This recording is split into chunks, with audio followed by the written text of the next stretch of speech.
Hello, everyone. Welcome, welcome. I'm Caitlin Bloom. I'm the Chief of Staff at the National Academy of Public Administration.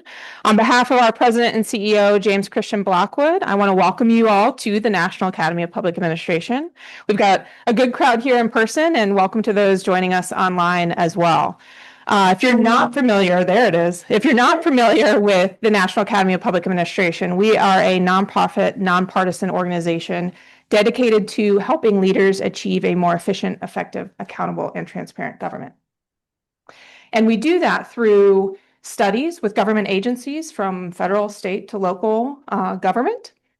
We do that through our thought leadership work, and we do that through convenings like this. And I'm very excited for this particular convening in conjunction with our friends at the American Society for Public Administration. So thank you, ASPA, for co-hosting this particular event with us.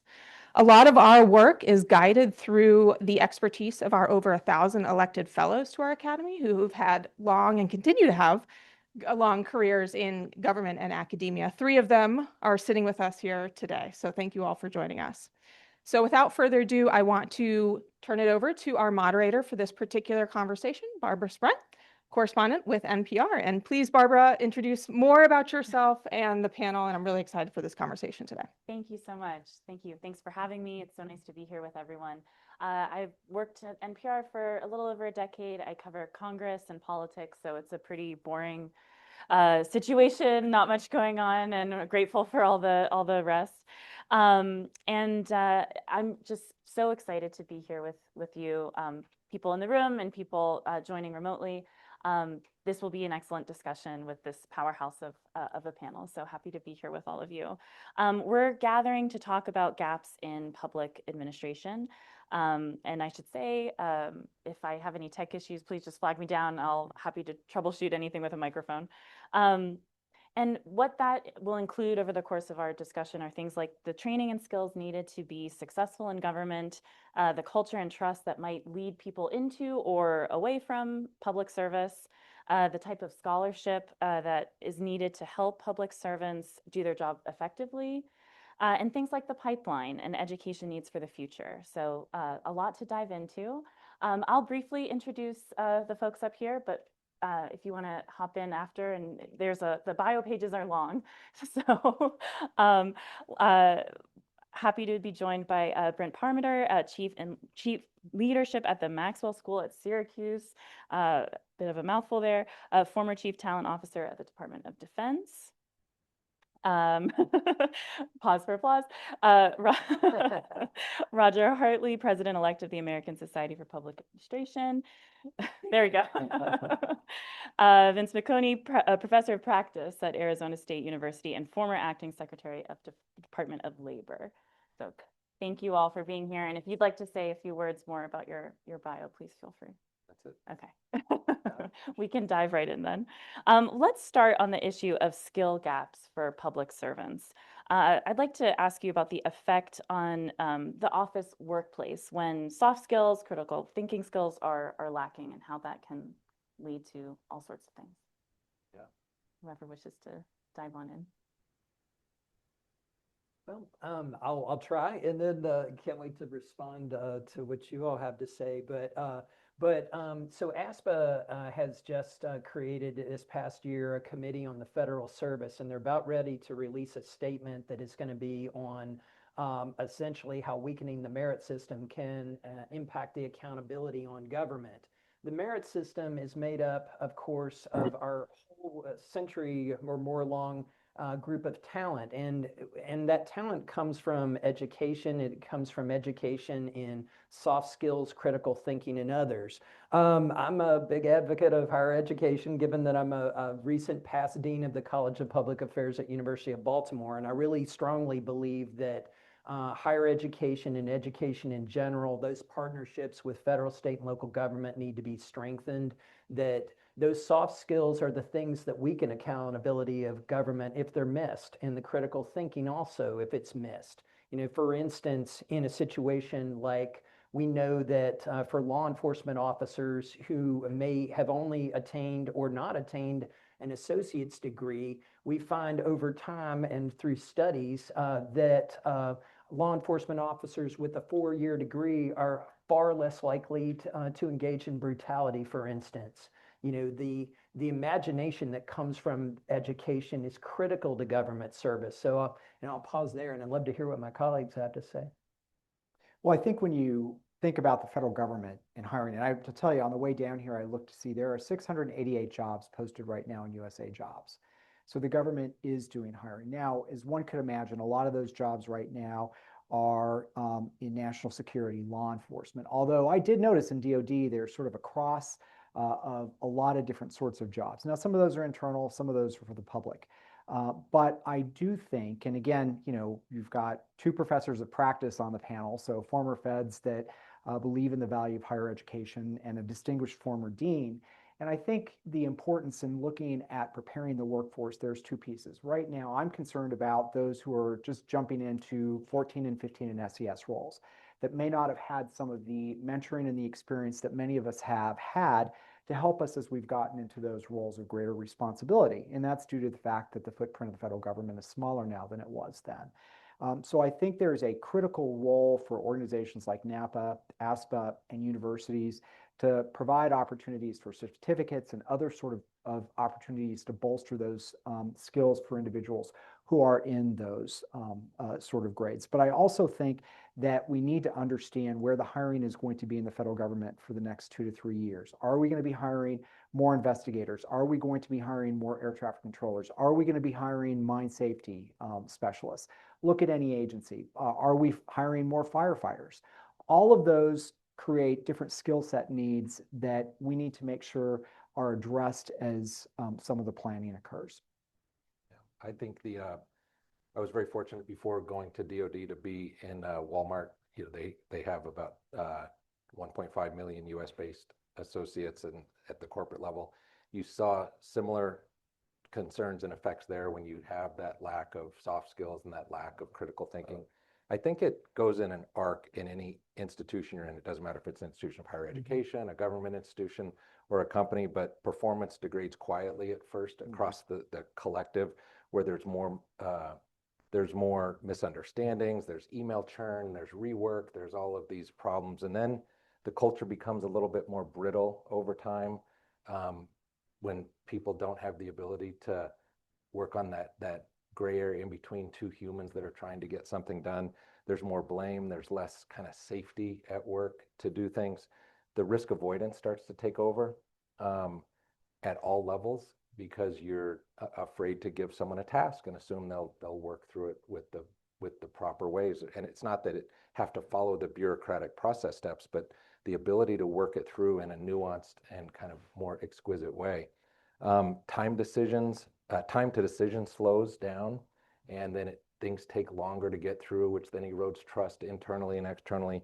And then finally, the best people, I think, they get burned out, and they then are starting to overcome the others in their organizations that may not have all the requisite soft skills in the way they think critically.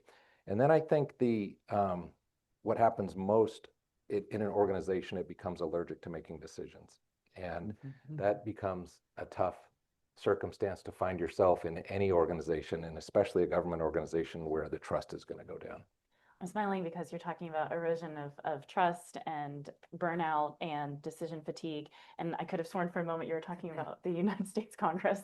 Lots of people on Capitol Hill would probably agree with you there. Yeah. You talked about looking forward at what will be needed. I want to briefly look back at the last 5 years and sort of the void and the challenges that were created because of the pandemic. And I'm just curious to get your thoughts on what was lost there and the work to be done. Horrible.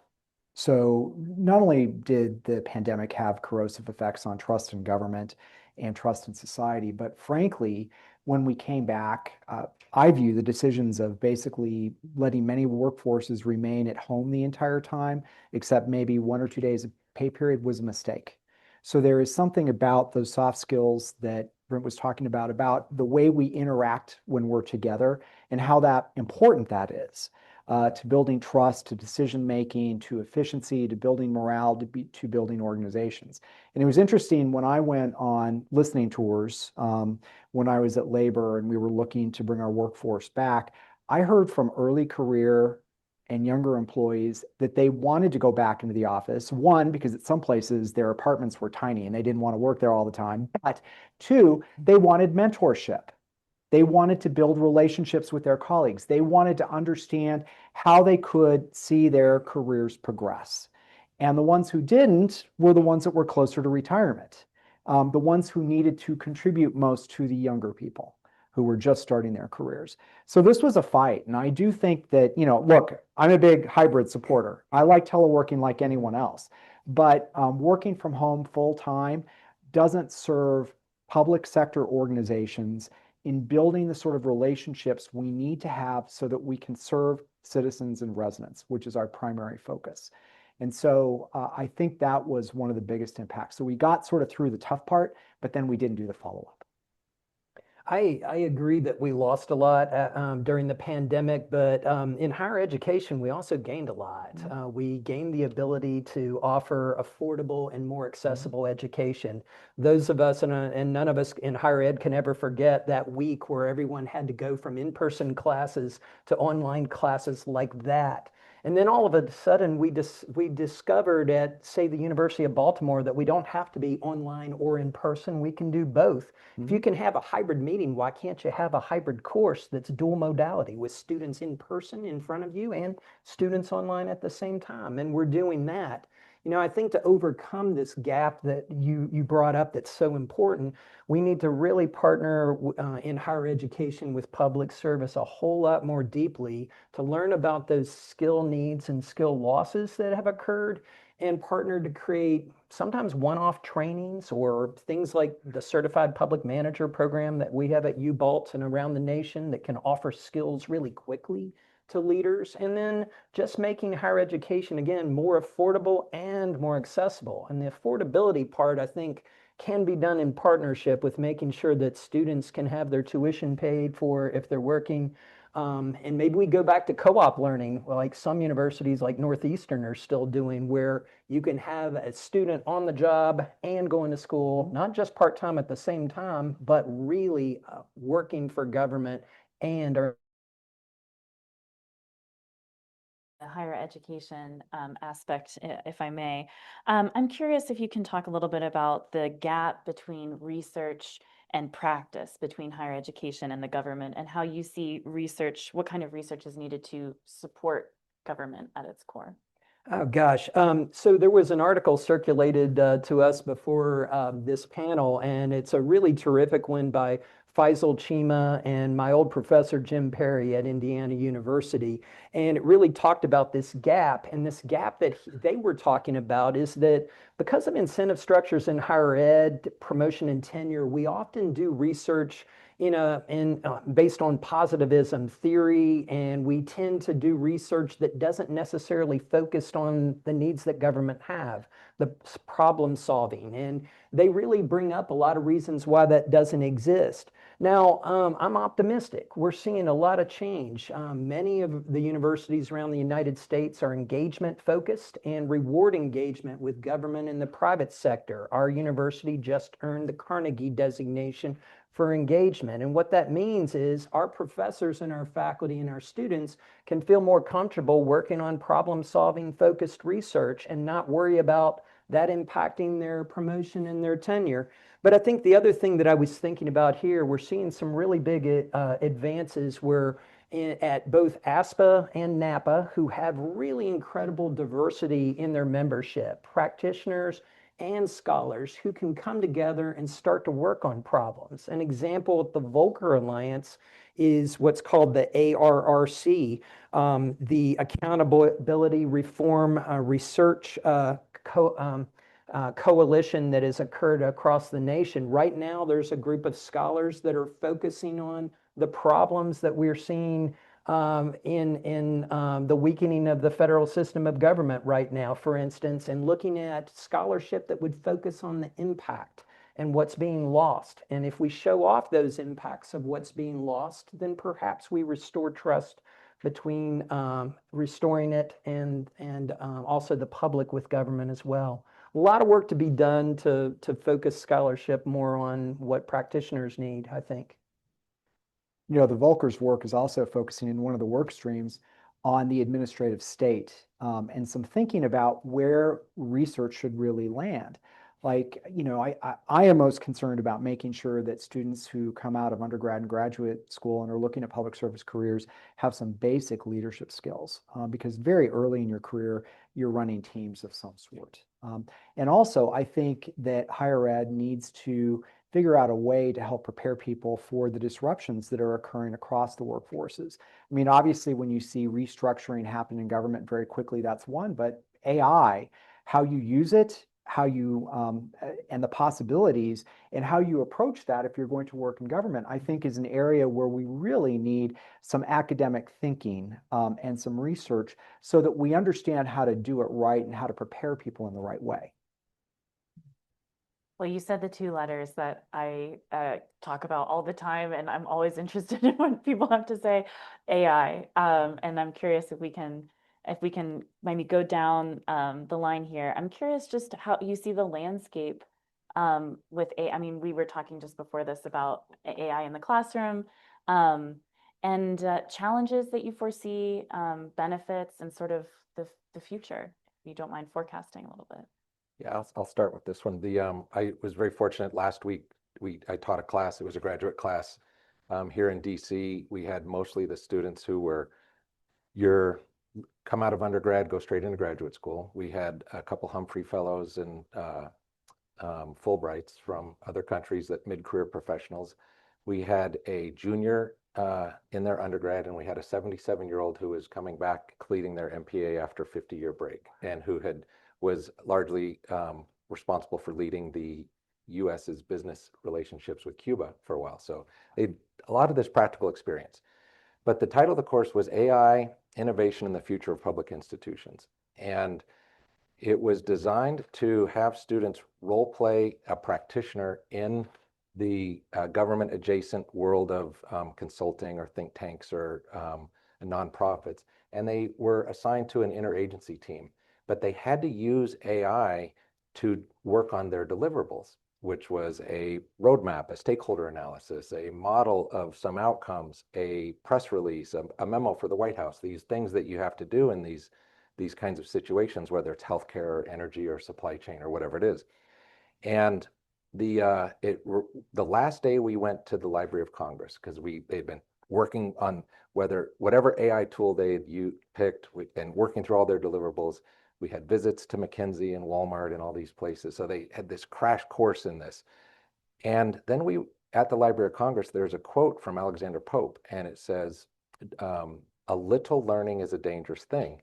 So drink deep from the Pierian spring." And the Pierian spring's the source of knowledge from the muses and whatnot. And when you first read it, you think, oh, people think learning's a little bit dangerous, but it's learning a little bit is dangerous. And I think that was the biggest takeaway from AI, was that it makes you feel like you're an expert without diving deeply into it. It's too easy to come to an answer that's sufficient, but might not be the best and well thought out analysis because of its limitations. And I think that's one of the things that we recognize, that while it can accelerate a lot of things, it can accelerate drafting, it can accelerate the ability to distill large volumes of government documents and whatnot, and it gives you a quick synthesis. What it's not going to be as good at is you really need to interrogate it. You need to treat it like it's a very, very smart 23-year-old consultant that's on your team as this digital FTE of sorts that's partnering with everyone else, but you've got to interrogate it like you would anybody, just making sure you're getting to the bottom of things. So that's just a quick anecdote on how we're blending this academic and practitioner environment with AI in the public space. I just learned about today from an ASPA News Digest about a report from Google Public Sector, and they did a survey of federal government agencies on the amount that they had adopted AI into their agencies, and it was quite low. About 12% considered themselves fully adopted, and the Department of Defense was at 2%. And one of the primary reasons that came up was something we were talking about a little bit earlier, which is There's concern about having the talent to help them do that work right now. They don't have the talent in place. There's also, of course, technological problems that are barriers, worried about whether it's safe and whether it's reliable, and then also security issues as well. So there's a long way that the federal government, state and local governments have to go in terms of fully adopting AI, but they're working on it and they're using it. And they're using it to distill information, as you said, really well, and to try to get down the road on a problem, which is really great. In higher ed, kind of as you were speaking about, Brent, you know, we've gone from immediate worry that students were going to cut corners, i.e. cheat using AI, to really being very serious across the nation and all of our universities about making sure that students are prepared for the future. You know, I'm one of those old enough to remember when the internet came out, and the exact same things came out when, oh boy, people are going to use the internet to cut corners and find bad information. Well, look where we are now. And there's certainly still bad information on the internet, but really, these technological changes not only are the future, they are the now, and we have to do a great job of making sure that applied AI especially is our focus. So I'll start to say I am not old, but when I applied to college, I used a typewriter. I still have that typewriter in my basement to remind me of how things have changed. When my grandfather came to the United States, electricity was just being widespread in use. So I think with technology, you've got two choices. You can run away from it, or you can run into it the right way. So look, I hedge my bets. When I talk to ChatGPT, I'm very polite. I say, please and thank you, because I'm smart enough to know I've seen enough of the movies. I don't want to get on the wrong side. But I absolutely agree. At first, when I looked at some of these tools when I was still a federal employee a few years ago, I was like, I don't get it. Now, just in the last 6 months to a year, it has already changed in such enormous ways that is an essential tool that makes me more effective. But I do, and yes, I agree. Sometimes you need to like get in a pleasant argument going, that's not what I want. Do this, do this, do this, do this, do this. You know, it's interesting. Through AI, we have the ability to touch into all of the knowledge that we have created in our history on this planet. And that is a powerful tool that also can be a dangerous tool or an incredible tool. So I think how it was described, you need to have a way of making sure you fact check and get this sort of information and the analysis that you need to make those tools most effective. In government, for the applications, I think there are great opportunities to move the business of governing forward, but there need to be common sense frameworks around how those tools are used, how information is protected, and how you have, in some factor, people who help drive the uses of those tools for the business of governing. Of course, that's probably a whole nother different topic, but if we don't get students to start thinking about this, we're going to even have greater challenges in governing the public sector in the years down the line. Can I add a little bit more? How many people in here use AI at least once a day? Yeah, Oh, wow. yeah. So pretty much everybody in the room. The Department of Defense just launched their own GPT platform, and I talked to one of the people that helped launch it inside of our research and engineering office last week, and it was a Herculean task to get 40 some different disparate technology systems to be able to work in this modified sandbox of the back end of the AI tool. But it was essential, I think, because it takes the individual's use of it to really serve as that force multiplier. It's not a strategy in of itself, it's a force multiplier. And as people use it, they can get more and more comfortable with it, and it can reveal the productivity that we believe it will have. I firmly believe that. I'm fascinated by this technology because if you look at in 2024, in November, there was a study and it measured the IQ equivalent of all of the major tools.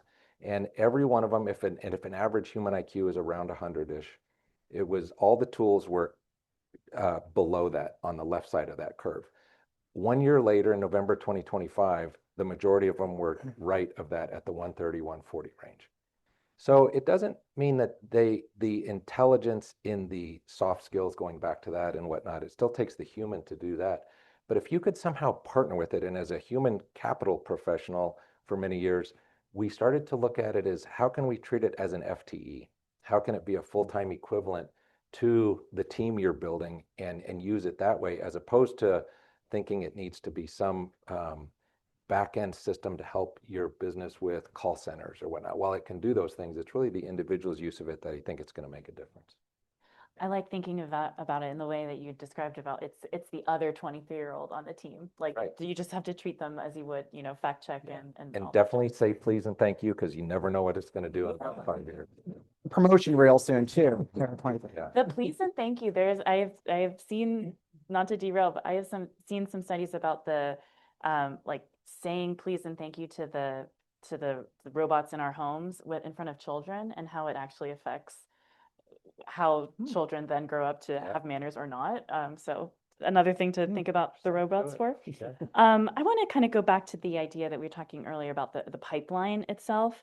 I'm curious, Vince, as you look ahead, where you see the hiring and needs gap, the work to match pipeline, if you can. So look, I think I was a presidential management fellow way back when it was called Presidential Management Intern Program. I was also a co-op student when I was at school. These are valuable tools for entry level. And as we look to the future, I hope that there are some additional new tools that are put together. So the Presidential Management Fellows Program, if it ever comes back, doesn't need to be the same way that it was. I mean, that really focused on students coming out of master's programs going into government, which is a valuable area where we need to do hiring, but we need to do hiring in so many other areas as well.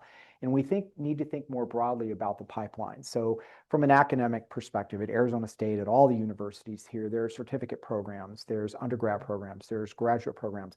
All of these are enormous programs that can help create a prepared workforce. And I agree with what Roger said. I think we should have a premium in public service of co-op opportunities where you're in school and working for whatever, state, local, or the federal government, all at the same time, because I think you come out more prepared with a better understanding of what you need. But we also need to have pipelines from outside of government to come in.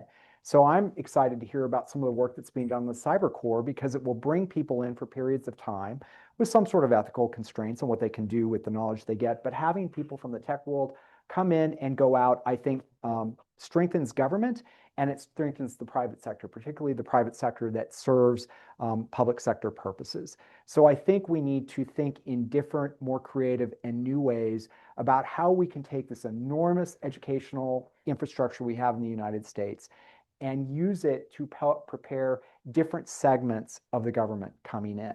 I mean, I think at some point, right now there's 688 positions, but I think at some point we're going to be doing a lot more hiring of air traffic controllers.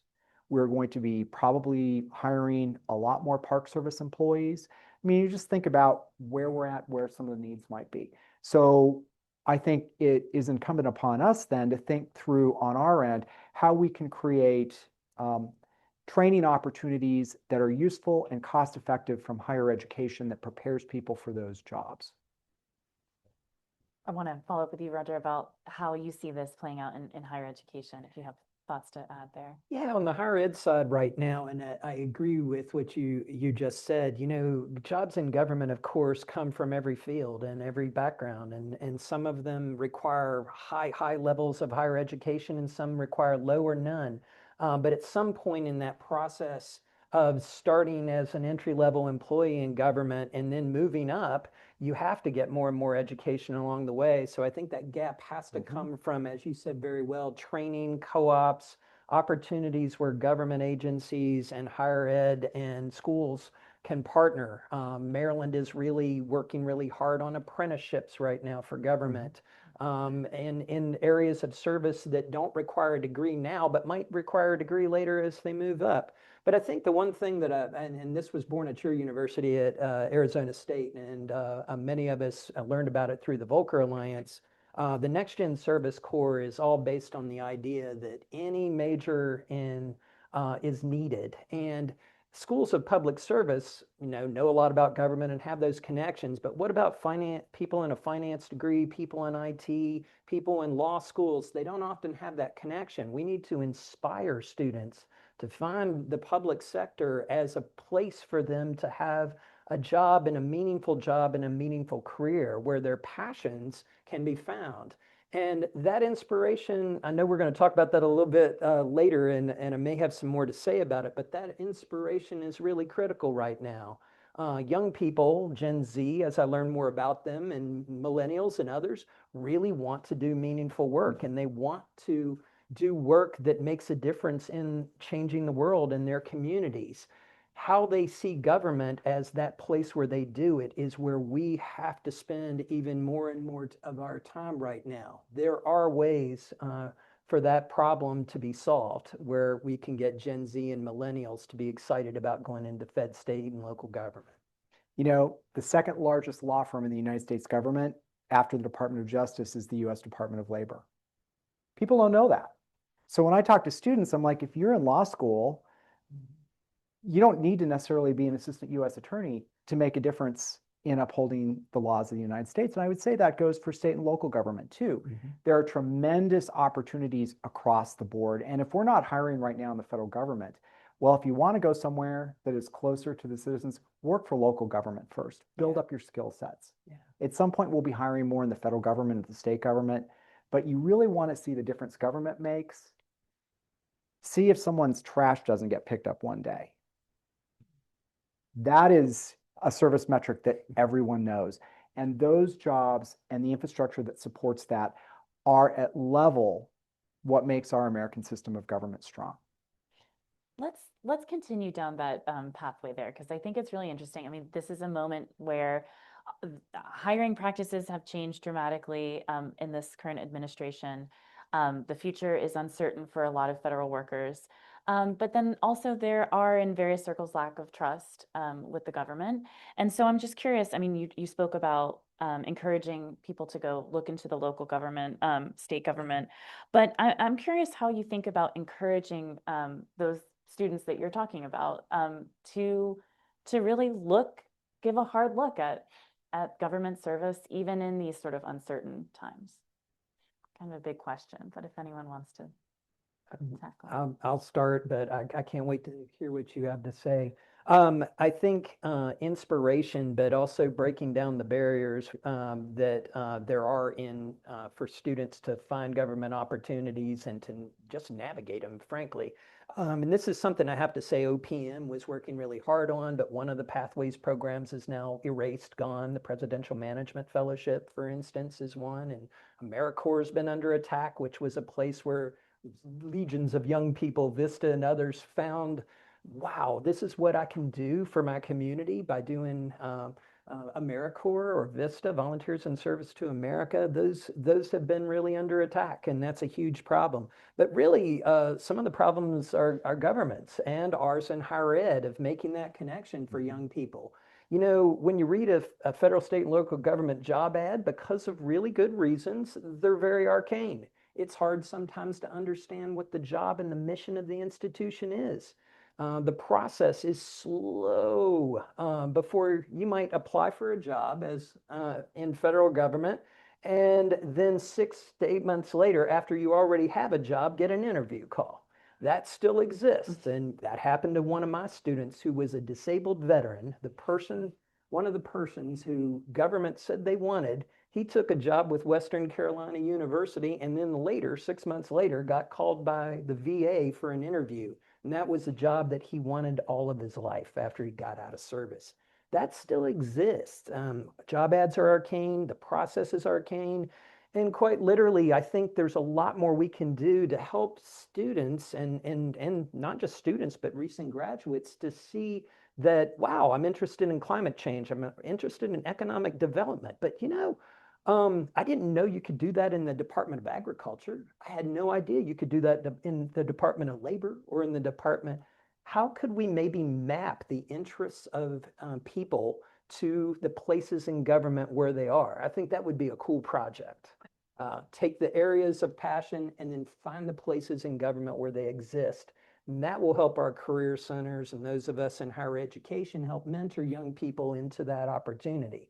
But believe me, they want to serve, and maybe we can talk more about that too. Yeah. I'll just say take a different take on it. I have a lot of students come up as a professor of practice. I'm sure, Vince, you get this as well. They want to know how the institution actually works as opposed to what the job description said. And I think we'll talk about that in a little bit. But I often tell students there is no shortage, like policymaking in government isn't just about the GS job. It's about the think tanks, it's about consultancies, about nonprofits, it's about all the government adjacent jobs. Look at NAPA as an example. And you need all of this to actually make government work. The other thing is, but when you look at yourself as an individual and you're wondering about the world, and this may not be a popular way to think of it, but there's really three circles you have to attend to in your life. And I often think students, graduate students, or people in technical or technician tracks or whatever it is, you have to balance what am I good at, what do I like doing, and what will give me a paycheck that is sufficient to whatever lifestyle I want. And oftentimes I think, inappropriately tell people, follow your passion, do what you're good at. But if that does, or do what you like, but if that's not what you're good at or what will give you a paycheck, you kind of need to attend to those things. And I truly believe that the government space and the public good is one of those places you can get all three. And I try to tell folks that having been having received a paycheck as a uniformed service member, as a government official in a civilian capacity, as nonprofits, in small businesses, in large corporations, the government and government adjacent sectors are the ones where all three of those get met more than any of the others. There's that mapping that you're describing, the overlay. Yeah. So my first job in the federal government was a job that I got because a classmate in school happened to be a warden at a federal prison, said that the Bureau of Prisons was hiring interns. I had no interest in working for the Bureau of Prisons, but all of a sudden I was dropped in within about 6 months, helping expand the volunteer pool, working to reintegrate inmates in the community, raising that number from 200 volunteers to 2,000. I was 23 years old. I'm still that intern because my career path started in a very unexpected way and ended in a very unexpected way. Who knew that a kid from Butte, Montana could start out as a GS5 and end up being an acting cabinet secretary? That is what public service can do. And I will tell anybody, if you're passionate about making a difference and you want to do public service, find your agency, find what you believe in. Understand that your path may not be linear. You may go from state to local to federal. You may jump from agency to agency, but there is an incredible opportunity to make a difference. My parents and my family inspired me to first go into public service. My uncle was mayor of my hometown. And there's nothing more interesting as a kid than going to all these political things, not really understanding what's going on until you're an adult, but understand the importance of that. So, I think as we look at the challenges today that we have, there may be some degradation in the trust of government, but that's also cyclical. I mean, what I do think we need to do is take a look at how we hire. So ask me about federal hiring, and I would say break it. We've got to completely change it. I was thrilled that we're finally doing what the private sector has done, and that is using a 2-page resume to apply instead of a 14 or 15-page resume to apply for jobs. When you start cutting that down, and when we find ways to use AI in intelligent ways, we can, one, get back to candidates to let them know where they're at in the process. 2, get them interviewed more quickly so that we can turn around and hire people more. I always thought that the way that in the federal government that we hire senior executives was stupid at best.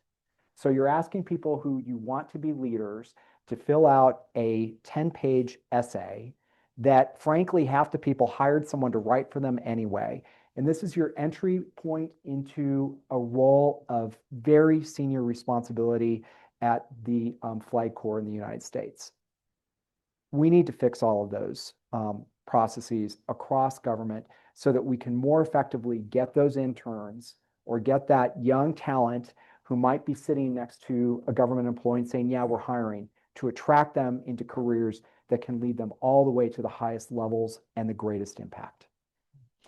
Let's stay on hiring for a moment. We've talked about how a lot of hiring is on pause, outside of a few very specific needs at the moment. I'm interested in what you think about the kind of interim prep that people interested in service should be doing to sort of like looking ahead at their own future, bolstering some skills. What would your advice be for people in that space right now? Jump ball. I'm going to sound really old-fashioned, but I really think an education grounded in the liberal arts is about the most important thing a person can have right now, quite literally. Being adaptable, being able to understand science, math, social studies, all of the different fields, because look at what we were talking about earlier, AI, boom, it's here. And now all of a sudden, we're talking about how do we train students and get them ready for AI or big data or that next policy change or a remaking of the entire federal government, which we may be getting our students ready for soon too. Really making sure that those who are going into government have a well-rounded, broad education. And I still listen to employers tell me, I want students who can write. I want students who can communicate. These are old-fashioned things. It's not, reading, writing, and arithmetic, the 3 R's of West Virginiadom. It's really literally a breadth of education so that people can be adaptable for different situations. On the adaptability, is there a retooling of skills that folks should be sort of thinking about or mindful of this moment? I mean, I know you mentioned like there's going to be more air traffic controllers down the road. There's going to be, an influx in certain vectors. Is there something that people should be doing interested in this space who can retool some of their skills? Well, I'm going to bounce back to what Roger said. I think that nothing is more effective than having a well-rounded education, a multidisciplinary background. And I left my undergrad with that. I went to graduate school to sort of hone those skills a little bit more strategically, but I was left a better person for what I went through. Now, there are different options. There are certificate programs, there are opportunities to go to community college. There are just plenty of opportunities where people can seek out the sort of education that they may have time for and the dollars for. Because frankly, look, if you're working and you're trying to go to school part-time, well, yes, the pandemic actually created more opportunities, and the way higher education has transformed has also created more opportunities. So I would encourage people to look out for yourself. So in terms of our own professional development, we can look to where we work for some of that, but you've got to look inside to figure out what you want to do, where your passion is at, and figure out what tools you can get that might help you with your job, but might actually help you be a better human no matter what you do. And there's some intrinsic value to that. I mean, we have a former chief learning officer, so what would you tell us all to do? Well, first go on AI and ask it this question, because it will give you a lot of really try that. But for someone who wants to either get into this space in anything that the government does, I mean, there's so many occupational series, there's so many things you can do that are technicians, there are technologists, there's engineers, there's all the practitioners on the 200 series, your HR series, there's the cyber professionals, there's 30 some job functions inside the Department of Defense alone that we call functional communities, and each one has a work role framework that goes into the knowledge, skills, attributes, and competencies with it. I think one of the biggest things that people can do now is to think of it the way the organizations are thinking of talent, where think of everyone's job right now, and you have a job description, and your job description is either it's your job description plus AI or AI plus your job description. And it's this AI plus X or X plus AI approach to how the world is viewing human capital and talent management now. And what that means is AI is not going to take your job, but someone who knows how to do your job with AI will. And so how to do that and pull those skills in will reveal a new set of a new addition to the knowledge, skills, attributes, and competencies for your job. But the one thing AI can't necessarily do is teach you the institutional literacy about how to carry something through to completion in Mhm. whatever your work role is supposed to be. Yeah. And that, I think, is one of the biggest things, and I think we'll talk about institutional Yeah. literacy. Let's talk about it. Yeah. Let's go along with that line. There's the classic what is in the job description, as murky as it can be, as we've discussed already. And then there's what people actually need to be taught in that role once they're there. And so I'm just curious how you approach Yeah. that and how you think about that. Yeah, just briefly, because I'd love to hear everyone's opinion on this. Seems like the mic might go. Thank you. So I think job descriptions, they list tasks like write memos and manage stakeholders and do programs and whatever it is. But as we talked about, some of the real tasks that people have to do is understand how decisions are made and get down to this concept sometimes of how do you pick the least worst option? How do you manage ambiguity? How do you do all these things? And those types of tasks are what's missing in most preparation for people to get ready for these jobs. They'll want to match and say, use the STAR method and say, I did this situation, I did this task, here was the action, here was the result. Instead of telling a story about how you navigated something that didn't have an apparent answer or a correct answer.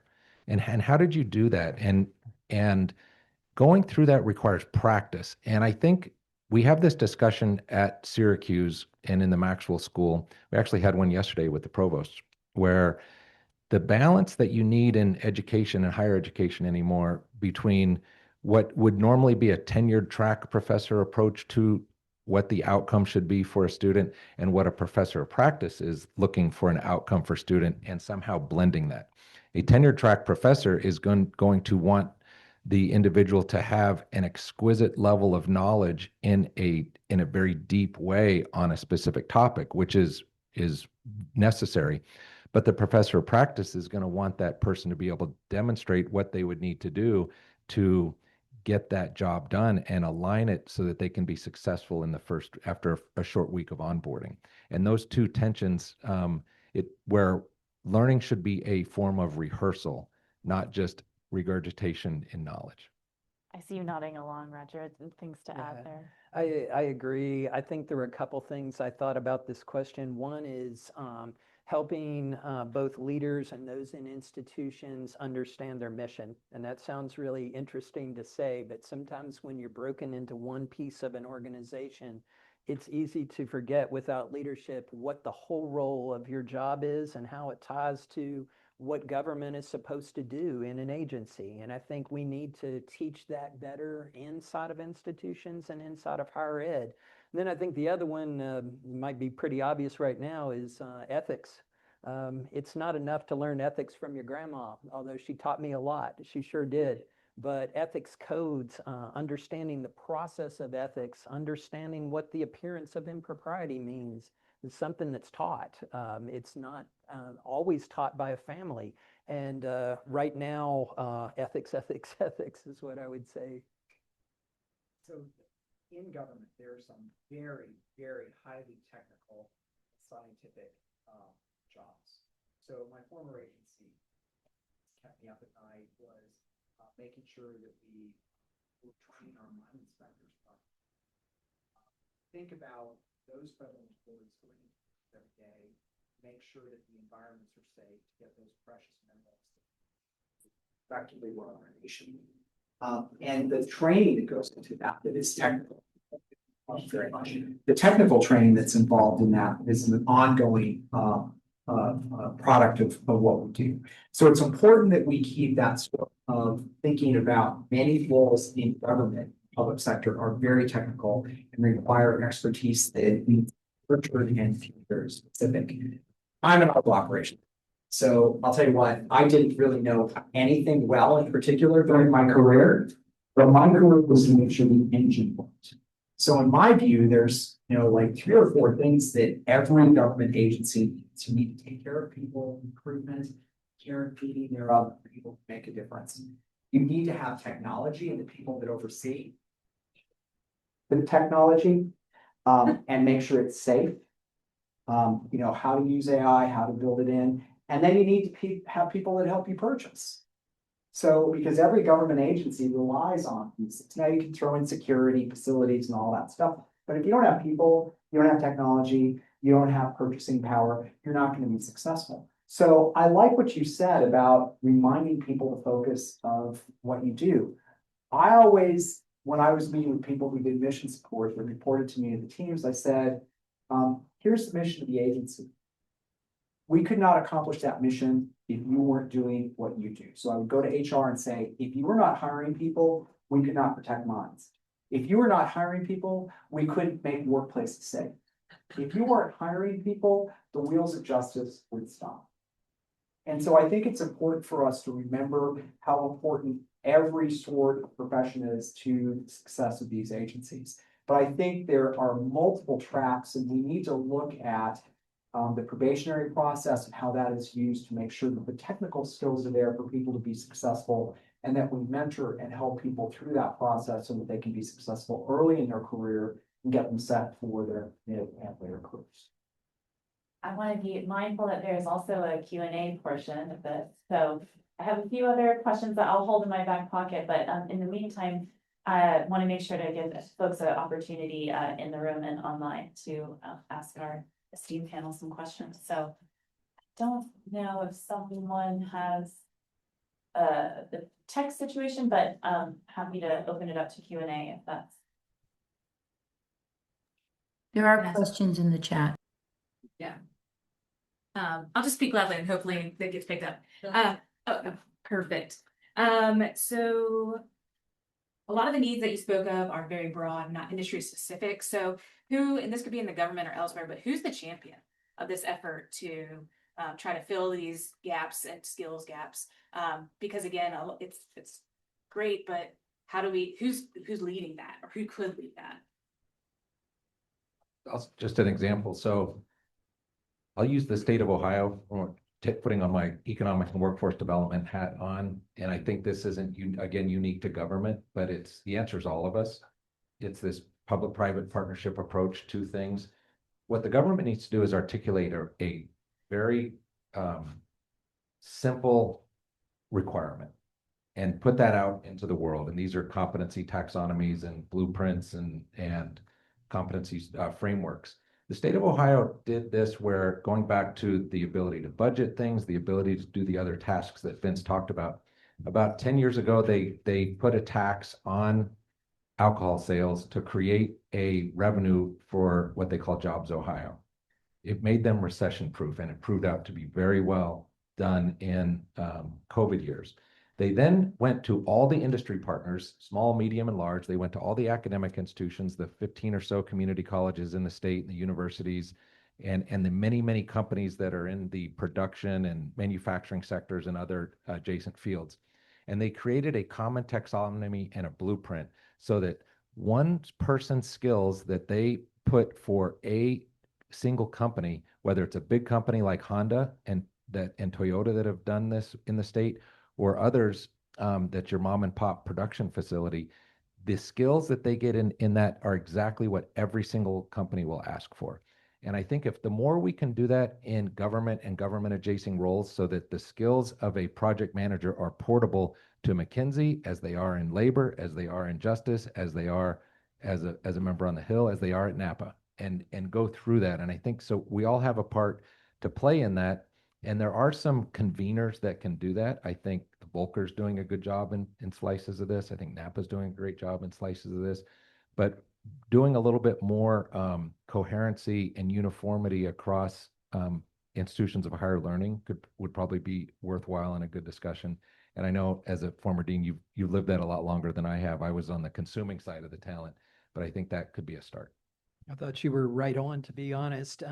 And your question was really great. And I was thinking about this a little bit on the way in today, but that place where there could be uniformity is all of the problems that we're talking about right here and now. I don't know if, say, the University System of Maryland or the State University of New York system at that level are grappling with those problems or understanding the problems that we're seeing right now. So perhaps that overall governance of university systems or boards of trustees, helping them understand the problems that we're facing so that they can, build collaborative environments with all of their institutions across their respective state to focus on where higher ed can meet government and where these problems can be solved.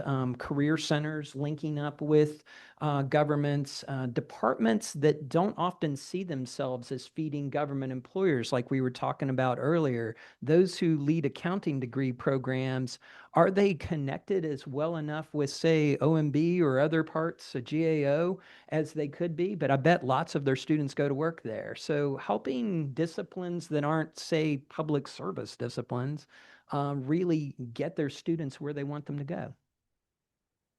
The Jobs Ohio model. Is this on? It was. The Jobs Ohio, it's not working. The Jobs Ohio model, here, let me borrow your glasses. The Jobs Ohio, you ever have an opportunity and want to look at, frankly, how alcohol revenues could drive job growth? It's great. DC, metro area started talent acquisition, talentcapital.ai. And it's another tool that helps connect the talent pools to jobs that are here, which I think is a responsibility of government. I mean, it helps economic growth, and economic growth, it's stuff. And so, I think these models are very important to look at. I also think that when we're looking at higher education too and assessing what needs are, we need to make sure there's a talent match between the needs that either government has and where they can get that training locally. So, for example, the federal government, they hire nurses and medical professionals for many of their programs. Well, usually critical shortages, yet these public sector roles are. So where do we source those on the local level? And should multiple jurisdictions say, we're going to actually cooperate beyond our normal lines to create those workforce training opportunities so that these critical occupations can look, the size of government is determined by the executive and the legislature. But it's government's responsibility to find the very best and brightest, that same calling that Kennedy had for so many people, because the roles are so very important. And your trust is with public trust. It's not based on a bottom line.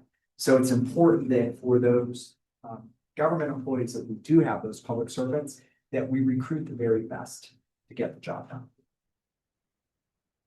Thank you. So thanks for the conversation. It's been, I would say, maybe an unusual year in federal public service. Some may even say that some have experienced trauma this year. But I'm curious to hear from each of you how your students react to those headlines that they'll read about the experience of civil servants.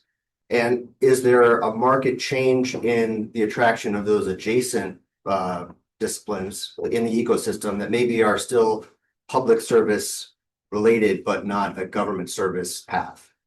And maybe how do you spark or inspire them to still take a path that is public service? I'll start with it. I think what happened, I was in my role as the chief talent officer for the Department of Defense from April of 23 through the first 6 months of this administration.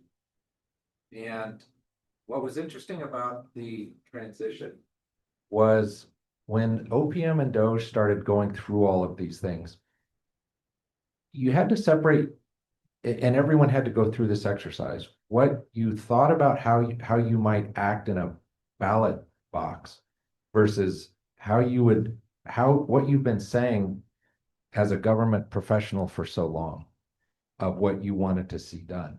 And in many organizations, they got exactly what they've been complaining about for several years. And meaning they wanted to be able to have cuts, they wanted to be able to have, more ways of doing things. And I say that, again, not to get partisan. I'm trying to separate the partisan side of this versus the actual effect. There was it. I'll just give you an example. And I talk to the students about this almost every time we chat, especially the public affairs and MAIR type students, the international relations students. The hiring process there's 43 steps in the hiring process. There is 34 of those 43 steps are congressionally mandated.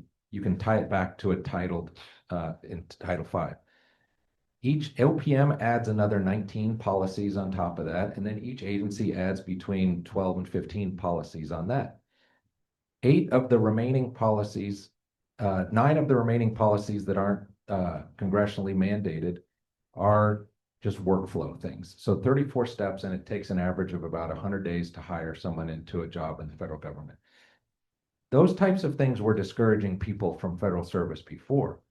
And now there's an appetite to really try to fix those types of things. There's an appetite to right-size organizations. There's an appetite to make room for a new generation to come in. Right after this, the director of OPM, Scott Kapoor, he is going to host a session with a gentleman named Arun Gupta, who wrote a book called Venture Meets Mission. And they're going to talk about the rollout of the new tech force hiring process, which is designed to bring young people into the tech force. So there's lots of interest in doing these things. But there was real trauma. You got to acknowledge that people someone moved the goalposts in a way, is what it felt like. But many of the reforms that are trying to happen were things that people may have been talking about since the last big reforms at during the Carter administration. So again, I'm not trying I'm trying to paint a picture that I would tell to the students, which is things aren't the way they used to be, but they never were. And don't get disheartened from going into a lifetime of service because of what happens in one 4-year administration. Ride it out. And if when it looks like they're not hiring, then go into consulting, go to a think tank, go to a nonprofit, and take those skills and make it portable in government, because government's going to expand soon enough, and it will continue to evolve. So that's what I try to tell the students. It's hard to add to that, I would have to say, except to say that, we're doing everything we can in higher education to keep the values alive, the values of diversity, equity, and inclusion, if those are being erased, the values of migration and just the values of public service. Like you were saying so really well, if this particular area of public service isn't in vogue right now, there are leaders at Napa right now that are trying to envision what government will look like in the future, in a future administration. Do we build back the same way that we were? Probably not. Build back different? Yes, and with a lot more need for public servants. We're also telling our students, look at state and local government if you don't see yourself in federal. If you are in the private sector, consider serving on a board or a commission. Stay active and stay true to your values that you have. And in nonprofits and others.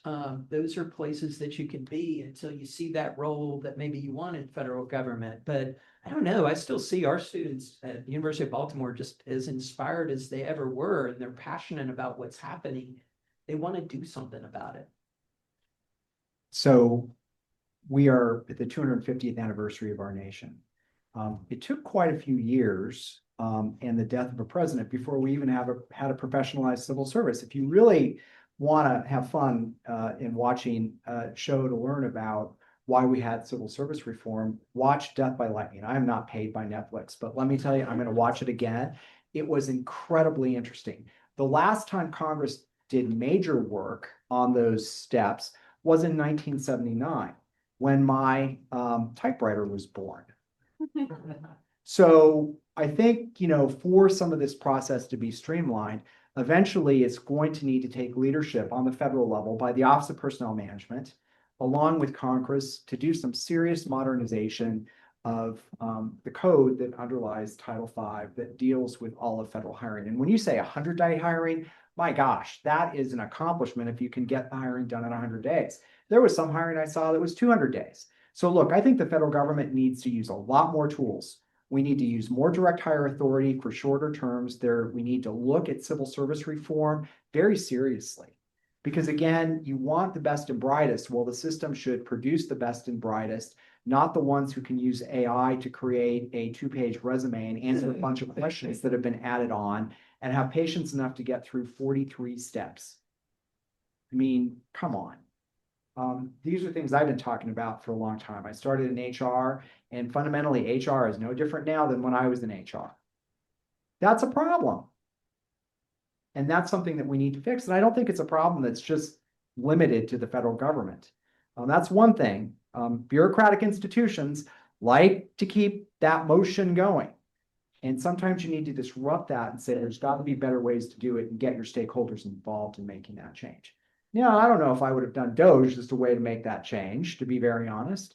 But I think some of the disruptions that are occurring in government may create a government that is much stronger moving forward with the right talent at the helm to steward what the next 250 years looks like for the United States and for our governing bodies. You know, if you wanted to motivate young people to service is show them that it can be fixed and changed. There is in that hiring process step, and this is going back to how the institution actually works. There's a guide to processing federal actions document that's about 650-ish pages long that guides all 200 series employees that are doing federal actions on hiring people. If you combine that with all of the Title V legislation in the past 40 years, you get to these constraints on just hiring alone, not much less the other 9 steps of life cycle of a civilian employee in the federal government. You could fix that if Congress wanted to right now. You could put it in a vehicle like the NDAA and use the principles of germane matters, go to the HASC and SASC and have them put 7 adjustments, just 7 adjustments to Title V in that rider, manage it through different committees like the HISGAC and others who have committees of jurisdiction. If you get the Senate to support it, the House, the Speaker could say, this is my issue, and it wouldn't have to go through House committees, and you could have this fixed in one legislative cycle if there was a willpower to do it. I'm hopeful that given this administration's interest in just the flamethrower approach to things, do the flamethrower approach to something that will actually, you know, cause something to happen and ride something like that through. So that's just some talking points. So one last point. We actually hired people out of retirement to do job classifications because it's so arcane based on all of that. Again, we've got to get this fixed so that we get the best and brightest more quickly. I completely agree.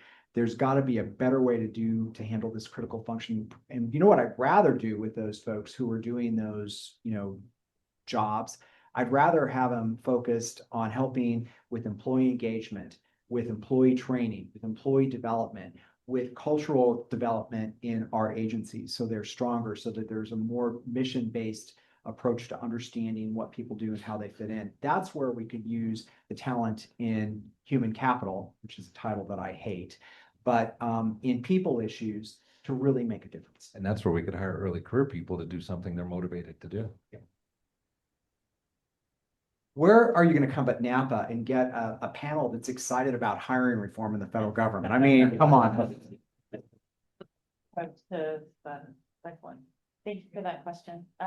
Is there? We had a few questions from the Sure. online. Just maybe up one. Yes, question for discussion on the 2-page resume. I have received up to 800 applications for a single position. And usually a 2-page resume is not enough to differentiate candidates. And we can't interview everyone. While a 2-page resume makes it easier for applicants, what can change on the hiring side to ensure that the most highly qualified candidate wins the spot? That's from Virginia Foods. 800. What? There is, I will do a comparison. You know, when you do an apples to apples comparison to hiring, the process is no different than in the corporate sector to hire for that many people. If you're a Fortune 500 company, you have the same exact constraints, especially now in this tight job market. You have 1,500 applicants for a, you know, GS-12 equivalent position in a Walmart or an Amazon or a Verizon or whatever it is. I think there is a degree of localization. I mean, I believe in the merit-based system, but I also think that the merit-based system is not, you're expecting someone to go through a hiring process that is not going to be the way that they actually do their job, which is how the institution works, how networking and personal relationships, you know, that saying, build relationships like your life depends on it, because it does. And if we allow for more hiring manager discretion on some things, we would be much better off. And that's part of the premise behind going from 43 steps in the hiring process to 8, is that you give the hiring manager some discretion, not in trying to hire themselves, but the discretion to say, give me a chance to talk to some people. I'll take the 800 people off a list and I'll do a quick screen and I'll build my own cert to hire off of. And some of these things, I don't know why we never have the appetite to do that, because we always we have no tolerance for risk, and we always execute systems to the lowest common denominator. That was a really thought-provoking statement. You had my mind going in a lot of different directions, but the first place it got me was that we've always taught our students that building networks matters. I created a student professional development fund to pay my students to join professional associations. And I did it so that they would go and learn at the Maryland Association of Accountants, but also so that they would get to know about the types of jobs out there and maybe even find their way into a co-op program, a paid internship, or maybe even a job. I sometimes hear people say, and maybe I need more education on this, that even in federal government, there's still a who you know matters. And I got to tell you, I find that really not frustrating, but difficult as a dean who wanted my students to get those roles, because I was saying, go to USA Jobs. But in the back of my mind, someone was saying, you got to know somebody to get the job. Well, how does that work? And I don't know the answer to that to this day. And that is a real puzzle, because on one hand, we're saying equal opportunity, merit drives all. But then on the background, I'm hearing, yeah, but if you know somebody in that particular department, well, how do I get my students from the University of Baltimore who are changing careers into that world? I want to know that so I can help them get into that world. Or if that world doesn't exist, I want to be told, don't worry about that who you know stuff, Roger. Don't tell them to do that. So sorry to jump in, Vince, but if you look at the data and you look at hiring reform, and you look at a question like this where 800 applicants, you want 800 applicants for something, and that's not uncommon.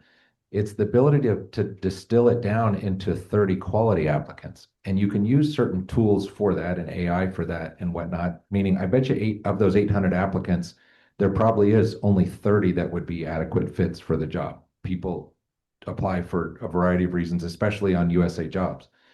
In the DoD, we had, believe it or not, an 89% unused cert rate. It was awful, which meant that meaning whoever made it through as both eligible and qualified when they applied for a job.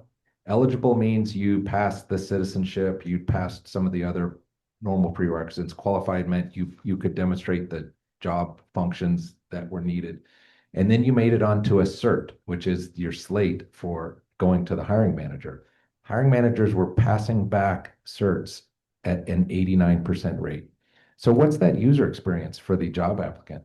I mean, it's ridiculous. That's why I say it's okay to go through and put some systems that would cause a orthodox merit-based system person, which I am in some ways, but still the networking and everything is important. It's critical. You see it. I'm not saying go to a Schedule C system for everybody, but being able to talk and interview and go have an informational coffee about a job and demonstrate your skills helps you get to that 30 much cleaner and a much more efficient way of the taxpayer's dollar. So look, there are tools that can help with AI. One, also to detect where AI has been used fully to create a resume. I mean, there are those technologies. They may not be perfect. So if you look at it and consider the fact that 800 people are interested in a job in the federal government, well, that's an interesting point right there about interest in public service jobs. But I look to the private sector. How do they handle this? Because this is not new. You look at companies like Walmart, and they can have huge numbers of people apply for jobs. And their people organizations figure out how to get that down to a smaller group for entry level and more senior roles. Right now, I hear from headhunters that jobs that used to have 20 or 30 people are having 300 or 400 people in this metropolitan area. They're still managing to hire. And I think it involves creativity and technology and looking at what we're not used to looking at for some of these processes, how the private sector handles that. Frankly, we could look to universities. How do they get down from 30, 40,000 students to maybe a class of 2,000?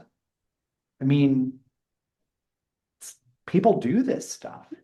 We just need to look at other sectors and change the bureaucratic process by which we have done business for decades upon decades upon decades and modernize that so it reflects the tools and the marketplaces that we have right now for jobs. And I'll tell you, if you're one of those people, particularly if you're potentially a new employee who is one of those that was in the 89% rejection level, are you may go through that once or twice, maybe 3 times, then you're going to be like, forget it. I'll go work for McKinsey, make an extra 0 on my salary and get to have the same difference. Well, that's just a problem to me. So we need to get over the way we used to do it, and we need to figure out how to do it differently if we want to attract the talent that this country needs for the next 250 years for our governments. Period. The Deputy Undersecretary for Personnel and Readiness just posted on LinkedIn, I think today or yesterday, that the head of civilian personnel for DoD job is open. So anybody want to go fix something, go apply. It only take 89 days for you to get that job. If you're lucky, make the search. On that note, well, good luck to whoever asked that question with the 800. We wish you well in winnowing that down. And I believe, are we at one more question online if there's one, or one in the room?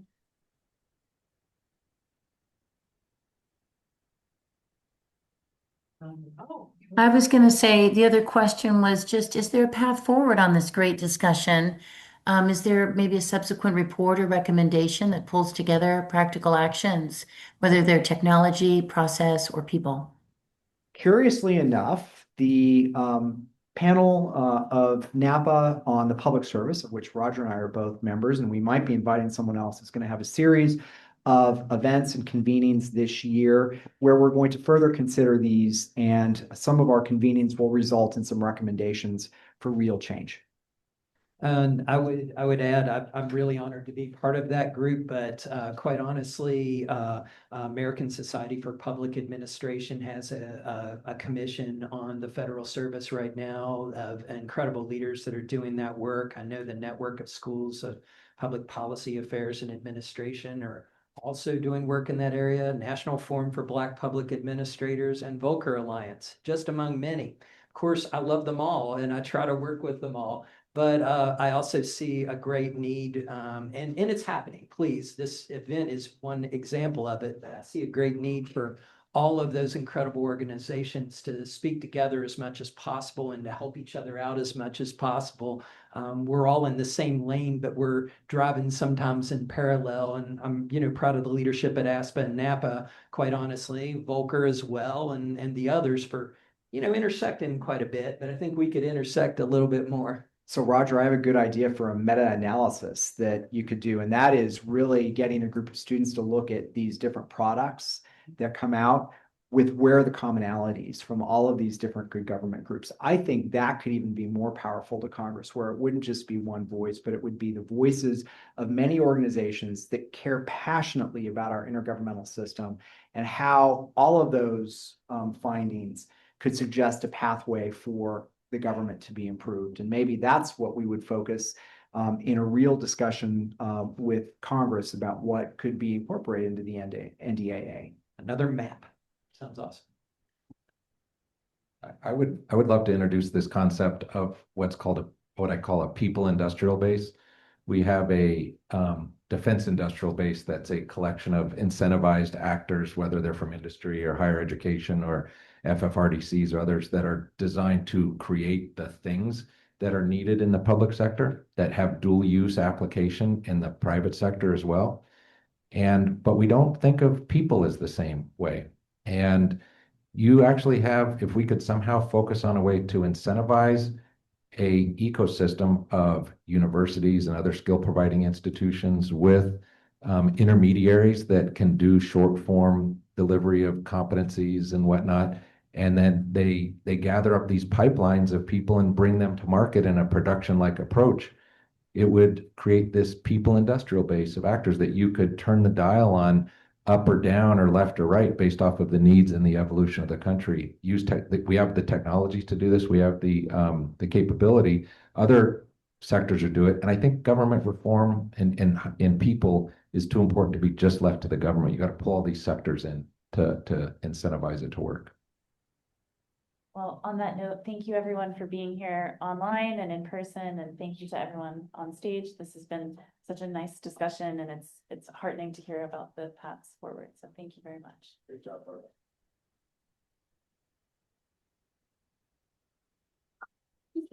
A quick thank you from me. I really want to thank you, Barbara, Thank you. Brent, Roger, Vince, for joining us and for your time and insights. We'll continue the conversation outside for a little reception. Hopefully all of you in person can join us for that. I really want to thank ASPA, our colleagues at ASPA, for co-hosting this with us. And I hope you'll see more from our organizations working together.